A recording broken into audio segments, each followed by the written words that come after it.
to. But if you'd like to join in the next hour and discussion on this or any other issues, give us a phone call at 855 Real Joe. That's 855 732 5563, 855 732 5563.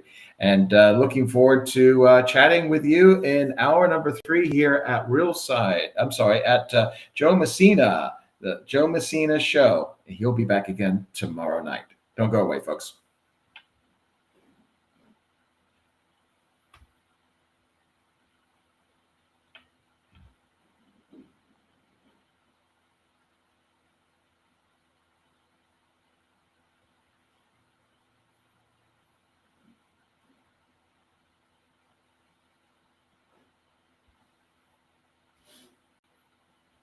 I can hear myself.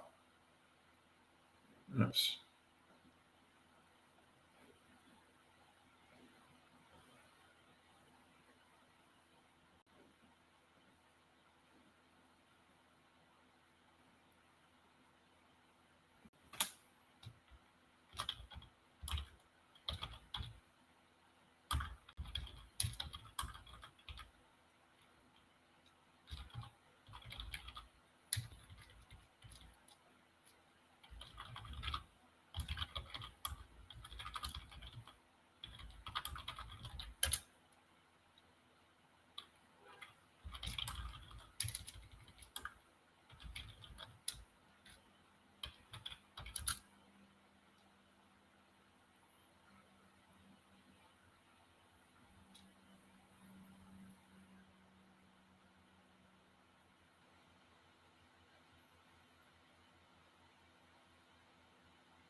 Welcome back, I'm sorry. Welcome back to Joe Messina. It is a pleasure being with you tonight. It is the third of 3 hours here, third and final hour.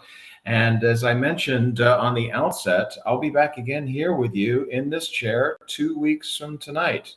I don't know what's happening in 2 weeks, but what do you think we're going to be talking about on Wednesday, November the 6th? Well, are we going to be celebrating? Are we going to be crying in shock? I don't know, but I'm going to go through some major polls with you right now, some updates, which I think you're going to find to be extremely interesting. We are looking at national polls. We're looking at swing state polls. We're looking at senatorial polls. We're looking at polls. Now, I'm one of those individuals that truly don't understand how polling can work today in 2024. I haven't had a landline since 2008. And I do not answer any number that I do not recognize. Most of them are spam. Some of them go to voicemail and they turn out to be telemarketing. I was called about 3 or 4 months ago from a company that was talking about strategic research, and they wanted to ask me questions on a whole slew of issues. I don't know if that was a political poll, but I never called them back. So I don't know how reliable polling is today in the age of people not picking up their phone. Now, statistically speaking, I do understand that apparently more Democrats pick up their phone from unknown phone numbers than Republicans. Republicans have a higher distrust, and apparently Democrats have a higher trust. I would like to see how those numbers correlate to people being scammed, especially our senior citizens. The level of scams that I get in my inbox every single day for my business is insane. They're sending me DocuSign documents. They're sending me PayPal documents. They're sending me receipts. Do never, ever, ever open an email from a company that you don't know. And if they are using a name that you know, like DocuSign or FedEx, hover over the sender's address. And if it doesn't look legit, do not open it. And if you do open it, never click on the download button or the link. It is a virus. They will tell you that you now have to send them $15,000 or $30,000 or whatever money they can get from you to unlock your computer or not release information that you don't want. Anyway, that's altogether a different issue. I don't trust phone numbers that I don't recognize. I don't trust emails that I don't recognize. Stay away from them. So how is polling being done today? I don't know. And we're about to find out in 2 weeks whether the polls that I'm about to go through with you and in the next segment after the commercials, because there's a lot of them, are right. I don't know. We will find out. We do know in 2020 that with the COVID measures that were implemented, with mail-in balloting, with drop boxes, with voter harvesting, that it caused a tremendous number of problems after the election. I mean, I was on TV on election night in 2020. I was on a panel for about 6 hours watching the returns coming in, cracking wise. And I remember when they called Arizona, I said, okay, it's over. It's done. And about 9:30, 10 o'clock, maybe a little bit later, I don't remember exactly. You all remember that graph where you had the red and the blue going up kind of in a curve. And then all of a sudden, everything stopped, like multiple states stopped counting. And there was a problem in Atlanta with I guess there was a water pipe main that broke, and they had computer problems in Pennsylvania. There was an assortment of problems that all occurred at the same time. I mean, are you surprised that people don't trust the election in 2020? Go back to that evening. And then after what seemed like an eternity, I don't know if it was a half an hour, an hour at this point, it's 4 years ago. But when they said, oh, we're getting counts coming back in now. Oh, they fixed the water main pipe. Biden's numbers went straight up and Trump's numbers stayed the same. So in that period of time, a huge swath of Biden votes came in while 0 votes came in for Trump. You've all seen that graph, right? So my question is, trusting polls, trusting the vote, trusting the system. These are all problems that we have. And I'm not going to sit here and blow sunshine and say everybody needs to trust the integrity of the vote. I have said all along that Trump not only has to win, but he has to win by the margin of the cheat. And typically, the margin of the cheat occurs because you've got drop boxes and you've got senior citizens that are signing, or not even signing, they're sending in votes for their ballots through people that are picking them up. And you could see these people that are going to drop boxes and they're dumping dozens and dozens and dozens of nursing home ballots into these drop boxes. How do we know how valid those are? Do we know that those senior citizens are compos mentis? How many of them are suffering from dementia and have no idea what they're doing? They're still getting ballots in the mail. These are concerns, legitimate concerns. And I'm raising this because we are aware of how the game is played. And for Trump to win in 2 weeks, he can't win by 50.1% of the vote in those swing states. He has to win by at least 4 to 8 points. And will he be able to do that?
Here on a Wednesday evening. And as I mentioned to you, 2 weeks from tonight, I will be sitting here in this chair. And the question is, what will we know? Will the election be called by Wednesday night this time? Forget about Tuesday night.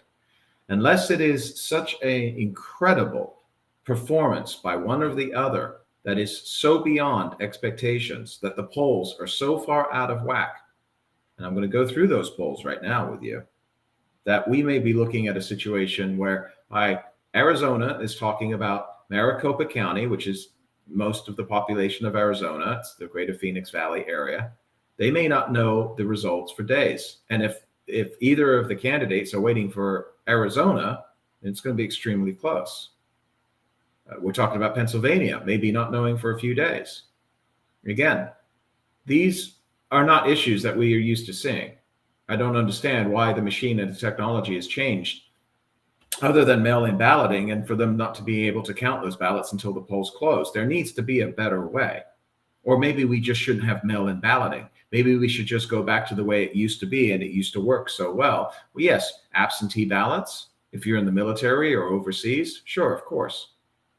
Okay, if you're infirmed and you can't make it down to the ballot booth, yes, of course.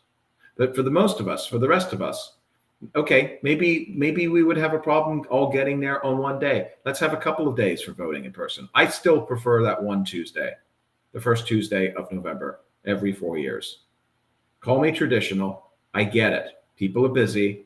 And there's an actual report that suggests that approximately 10% of the people that say, I am only voting on election day, actually don't even make it. Let me repeat that. If you are only planning to vote on election day in person, as I have done for many, many years, 10% of the people don't actually make it. Events occur, traffic accidents, kid gets sick, weather delays, poor planning of your schedule. 10%. Well, in an election as supposedly as close as this is, that can make a huge difference to any or either of the candidates. So listen, if your polling place is open and you only want to vote in person, and I get it, you want to punch that card yourself, you want to see it go into the drop box or whatever they're called, the bucket, I get it. Why not go a couple of days early? Go on the weekend before Tuesday.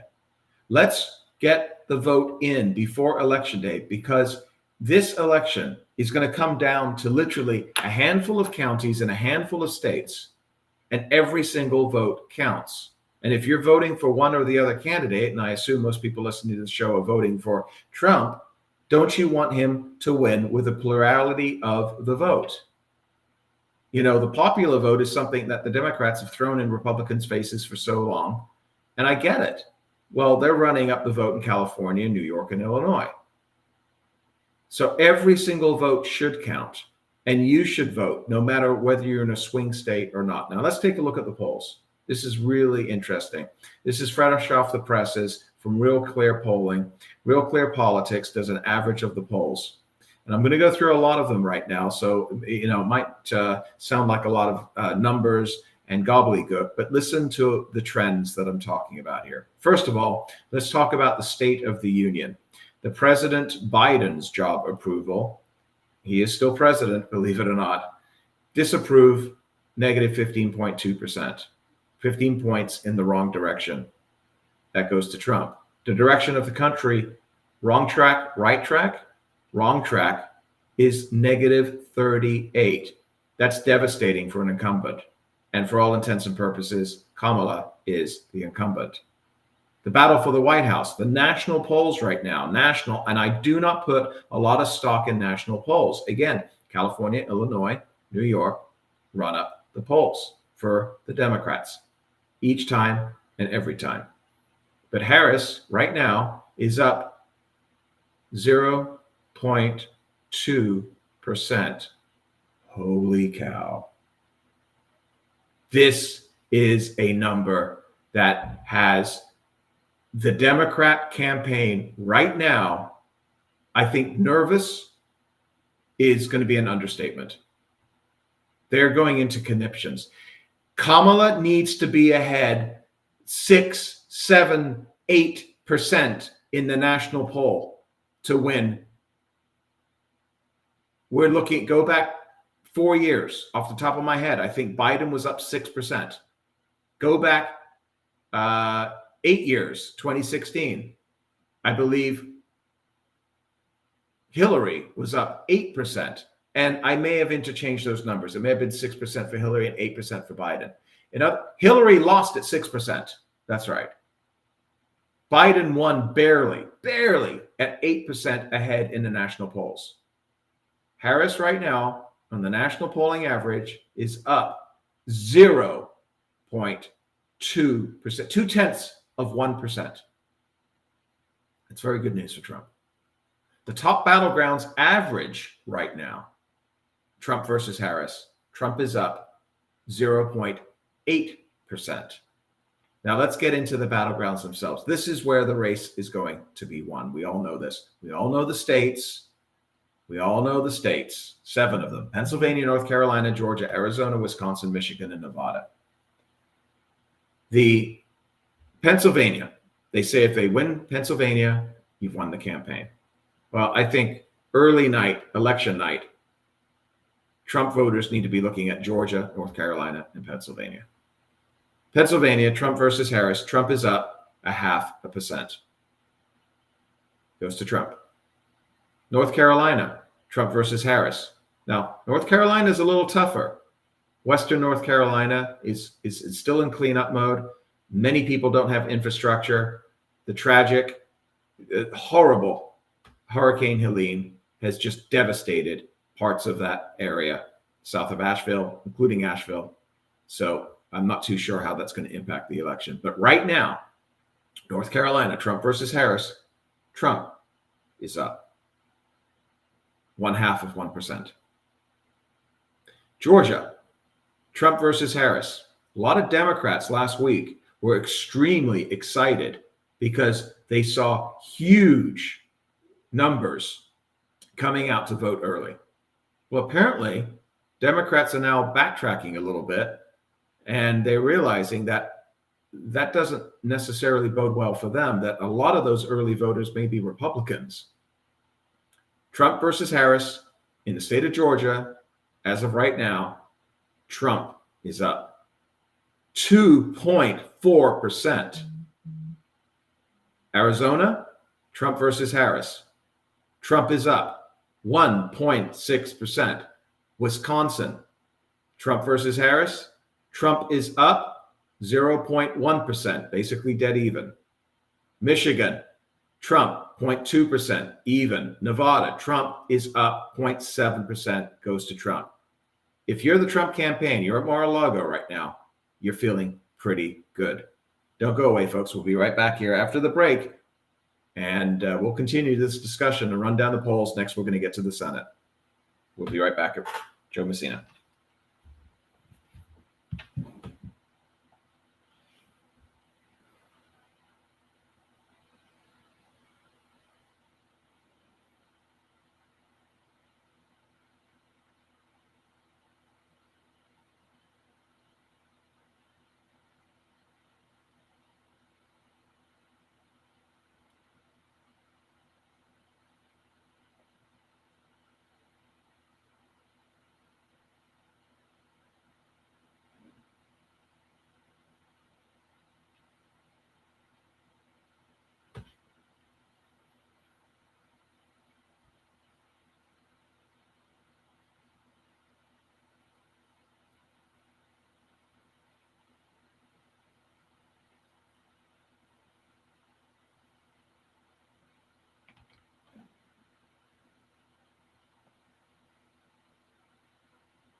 Welcome back, Real Side Radio. And we are talking about polls right now because, well, we are literally 13 days and counting.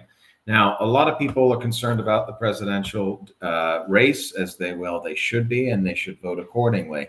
But one of the things that is going to play a major role with whoever the president is in the next 4 years is whether they have or have not support in Congress, specifically in the Senate. Now, the House can go either way. Nobody, I don't care who you speak to, nobody will be able to predict which way the House is going to go.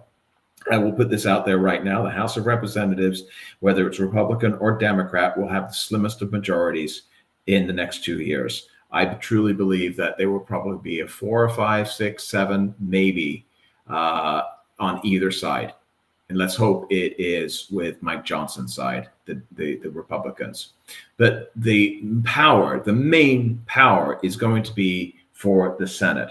And right now, as we stand, Republicans are 49 seats. 49 seats. So we all have heard for months now that West Virginia, Joe Manchin is not running for re-election. That is going to Buford T. Justice, or whatever the guy's name is. Sorry. For those of a certain age, you know who that man is. I think his last name is Justice, the senator that's running in West Virginia. But the Republicans are going to pick up that seat. And that's going to put the Republicans at a tie, 50-50. Whoever wins the White House will have their vice president that will cast a tying vote.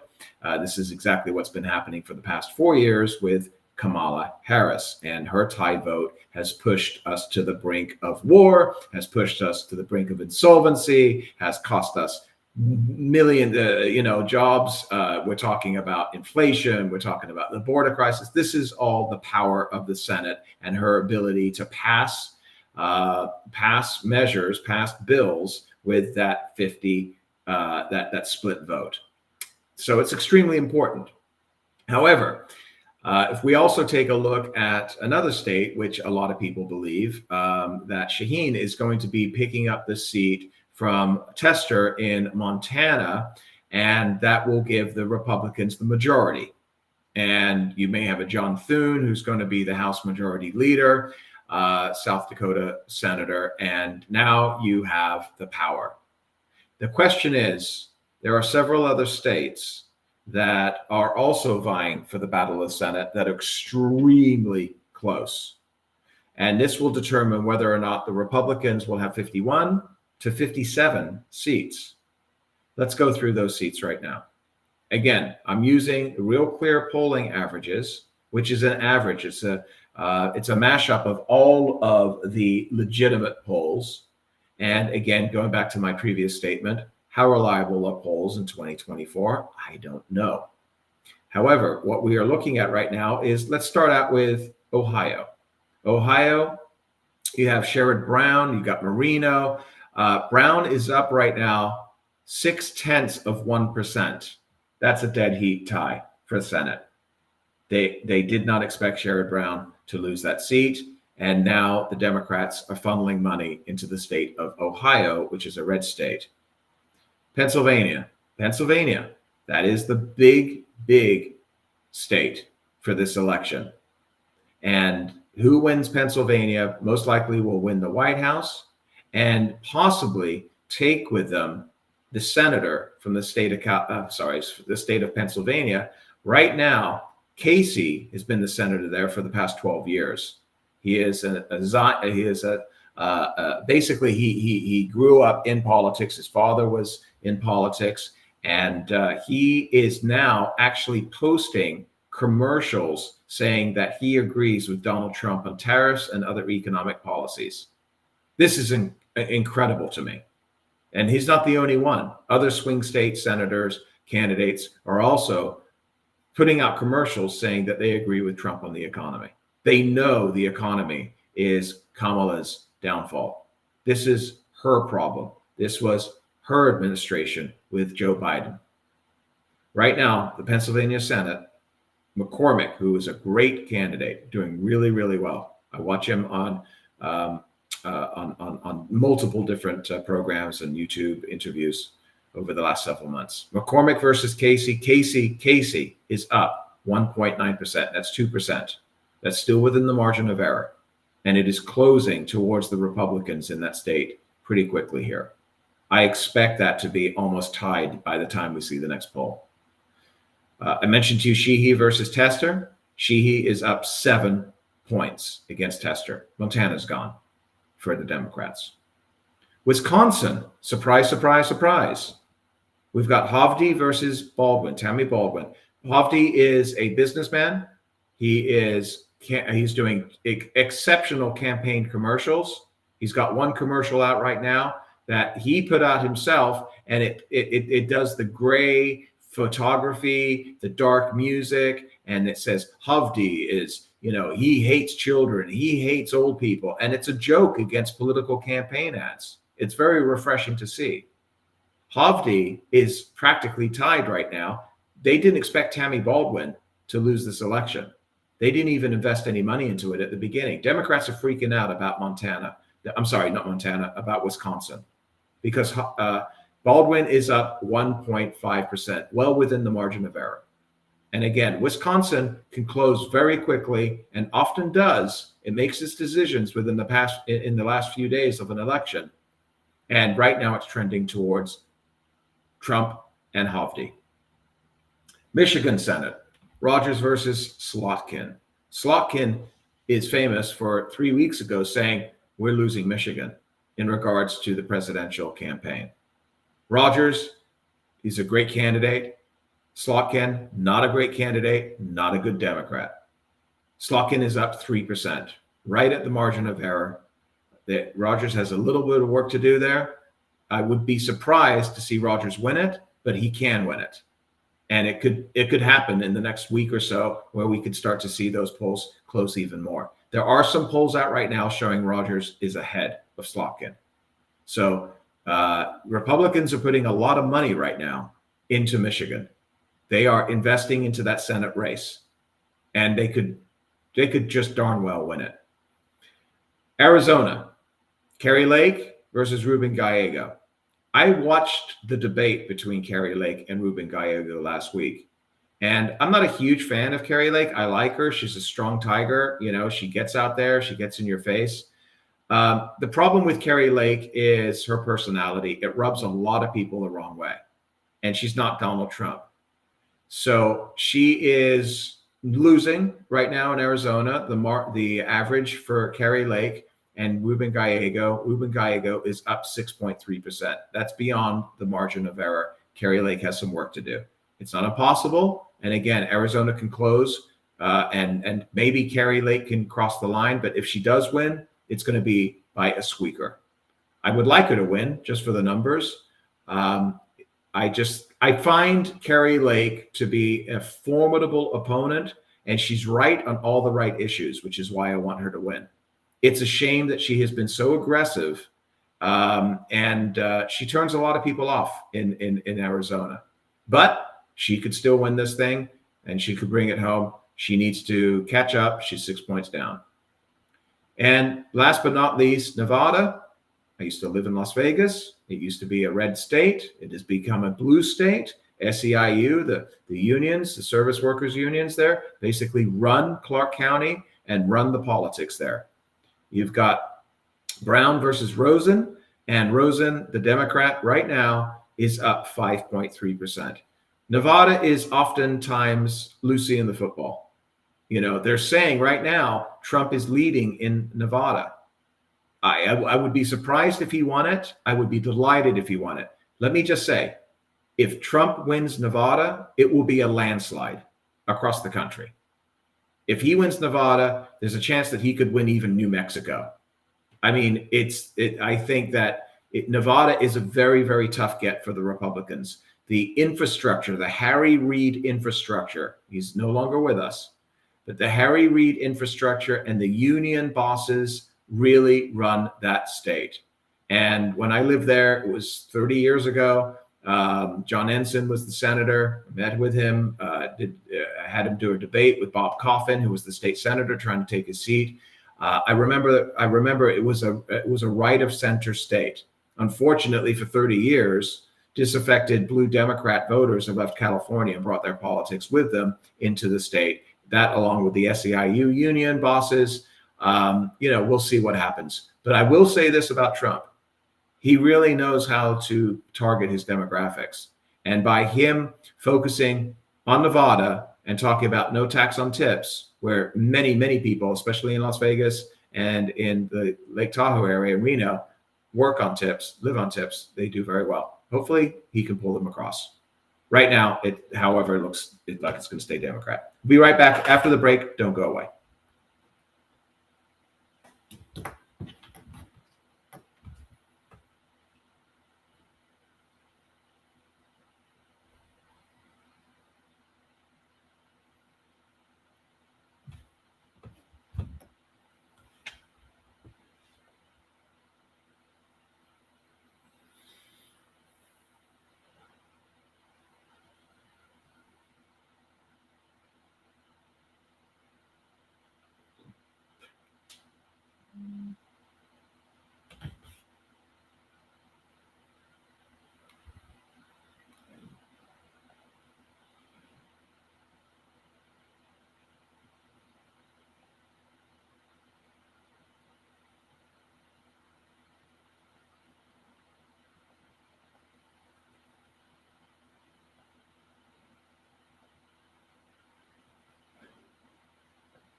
And welcome back, Joe Messina Show. Whiskey Dave here in the chair for Joe. He'll be back again tomorrow night. He's doing his civic duty and helping out the kids of America. The kids of America. Whoa. I will be back again in the chair in countdown 2 weeks, and we will be either on one side or the other I think Mark Halperin said it best last week. He was talking about the fact that no matter who wins this election, 50% of the country is going to be in some form of manic depression. I don't know how severe the Republican depression is going to be. There's going to be massive disappointment and very, very upset people. And depending upon how it all turns out, some people are going to distrust the results. I get that. But if the Republicans win, oh my goodness. See, Democrats, they operate on feels. They operate on, they've said it themselves, it's a campaign of vibes. It's all about how they feel. It's an emotional based group of people. And emotional based groups of people, unfortunately, can't be trusted to remain calm, to remain, I think, at the very minimum, have a sense of composure about them. If Trump wins, you're going to see massive numbers of people go out to the streets. You're going to see the pink hats again on women. You may see some violence in inner cities around the country. And that should not dissuade you from voting for Trump. In fact, it should dissuade you from voting for Kamala, because these are the people that voted for her. You're not going to see Republicans trashing businesses in Milwaukee. But the mass psychosis that is basically the left wing right now is something that we should all be seriously concerned about. Now, listen, I'm not saying every Democrat is a Trump deranged, crazy psychopath, but many are. Many are. And many of them, and yes, there's some crazies on the right as well. I get that. But the action, and don't talk to me about January the 6th. I'm so over discussing January the 6th. Okay? Kamala is lying about January 6th. I just heard her lie about it again last night, saying police officers were killed. Nobody died on January the 6th except for one Republican activist that was shot by a DC cop in the Capitol building. Nobody died on January the 6th other than a Republican activist who wasn't being violent, by the way. Somebody committed suicide from it. Somebody had a heart attack sometime afterwards. Kamala wants you to believe that January 6th killed people. Yeah, one Republican from a DC cop. She wasn't attacking him. The idea that an election, who wins the White House, and it is so important. It is such an important election. So I am not minimizing the importance of this election. This country is literally on the balance of going on one way towards hopefully rebuilding, clearing up the mess from this past 4 years, and hopefully achieving some prosperity, lowering prices at the gas pump and the supermarkets, allowing people to find a way to live in an affordable home again, all of those things. Close the border, shut down Iran, allow the Middle East to become peaceful, relatively speaking, end Ukraine and Russia, put North Korea back in its box, restrain China. These are all things that need to be done. And there's only one candidate that's going to achieve those things. We know who that is. But the alternative, If you've enjoyed the last 4 years, keep in mind, remember one thing. Kamala Harris was considered the most leftist senator in US Congress. More left than Elizabeth Warren, more left of Bernie Sanders. She's so far left, she's almost right. And in 5 years, she was 55, 56. How old was she 4 years ago? She's 59 now. She was 55 years old. I'm 55. You know who you are when you're 55. You know what your principles are. You know what your conscience is. You know what your values are. You know what your philosophy is. And in 4 years, she has completely 180'd all of her campaign promises from 2019 when she was running for president. Everything has been reversed. She doesn't believe in banning fracking in Pennsylvania. She wants to talk about being strong on the border. In 2019, she was all about bringing everybody in, which is what they did. She says she's going to follow the law when it comes to trans issues and children. Okay. Nobody changes like that. Nobody changes in 4 years, especially working in the Democrat denizen of Washington, D.C. She's saying what she needs to say right now to get moderate voters to vote for her. She's lying to you. And what that means is that if she does win, and it's entirely possible she does, if she does win, she's going to be doubling down on a lot of things that she originally ran for in 2019. Plus, she will most likely get and if you get the Democrat Senate, this will happen. They will make Washington, D.C. a state. That's 2 more Democrat senators. They will try and make Puerto Rico a state. That's 4 more Democrat senators. The Democrats will maintain power for decades. They will add more seats to the U.S. Supreme Court, and they will put on far leftist judges until they got parity or take over. They're going to allow the teachers' unions to continue the damage that they're doing. You're going to allow the borders to remain open because, hey, we've got more people coming in from Honduras, Guatemala, Mexico, El Salvador, Venezuela. We're going to take them and we're going to ship them to states where we need more population for Democrat seats so that when the 2030 census comes around, and that's only going to be in almost 5 years, they will get more Congress blue seats in states because of population. Census doesn't care if they're illegal or legal. If you are a warm body, you are counted, and California and New York and Illinois and other states around the country will get a lot more blue congressmen. This is exactly what the campaign is. This is what they're doing. Don't think for a moment that they're doing this out of the goodness of their heart, opening up America to the world and all the criminals that come in along with them because they're good people. No, this is strategic. 100% strategic to maintain and grow their power for eons. They will raise your taxes. They will keep you a slave to the system.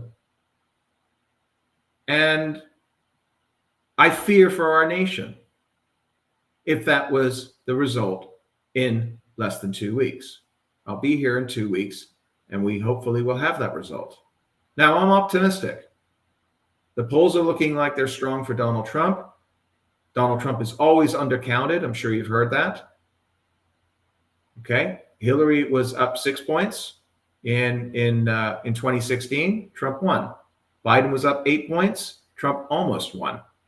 Maybe he did. Kamala is right now tied. So I truly believe Trump is going to win. I think we're going to end up with 53, maybe 54 Senate seats. I'd love to see 57, but 53, 54 will get the job done. That means rhinos like Susan Collins and Lisa Murkowski, that you can't always count on for a vote. Mitt Romney's no longer going to be around, thank goodness, can be offset. And I'm optimistic for our future. And if we can keep the House, even with a small margin, and again, the House can go either way with a small margin either way. If Mike Johnson is the Speaker of the House, John Thune, who I think will become the Senate Majority Leader, and Donald Trump, holy cow, be prepared for America 2.0. And the Democrats are going to go into their corner. They're going to lick their wounds. They're going to call Trump Hitler. Nobody's watching them anymore. Nobody cares about them anymore. Nobody watches the mainstream news or the broadcast TV anymore. And they're going to become less and less relevant in our lives. And maybe they can go back to basics and become the Democrat Party of JFK. Maybe. We'll see.